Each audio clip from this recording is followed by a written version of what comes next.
மகுடத்தை விரும்பிய மயில் தடுமாறி விழுந்த கதை. ஒரு முறை ஒரு மயில் ராஜாவின் தோட்டத்தில் இருந்தது. மயிலின் அழகிய இறகுகளை பார்த்து எல்லாரும் அதை வியந்து பாராட்டினார்கள். ஆனால் மயில் தன்னுடைய தோற்றத்தில் திருப்தி இல்லாமல் இருந்தது. ஏன் என் தலைக்கு ஒரு மகுடம் இல்லை? ராஜாவைப் போல நான் ஒரு மகுடத்தை அணிந்திருந்தால் நானும் ஒற்றுமையாகவும் பெருமையாக தோன்றுவேன் என்று மயில் நினைத்தது. மகுடத்தை அணிவதற்காக மயில் அடிக்கடி மரங்களை ஏற முயற்சித்தது. ஆனால் அதில் தோற்றுவிட்டது. ஒரு நாள் மயில் முடிவெடுத்தது ராஜாவை நேரடியாக சந்திக்க சென்றது. ராஜா, சாமி, எனக்கு மகுடம் வேண்டும் என்று மயில் கோரியது. ராஜா சிரித்து பார்த்தார். மயிலே, உனது அழகிய இறகுகள்தான் உன்னுடைய பெருமை. மகுடம் உன்னை அழகிய மயிலாக காட்டாது என்றார். ஆனால் மயில் கேட்கவே இல்லை.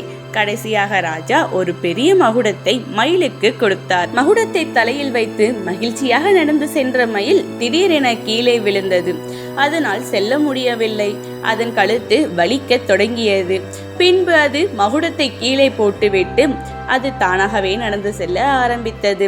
இயற்கையாக உங்களிடம் உள்ளதை போதும், அதை மதிக்க மறக்காதீர்கள் என்ற பாடத்தை மயில் புரிந்து கொண்டது.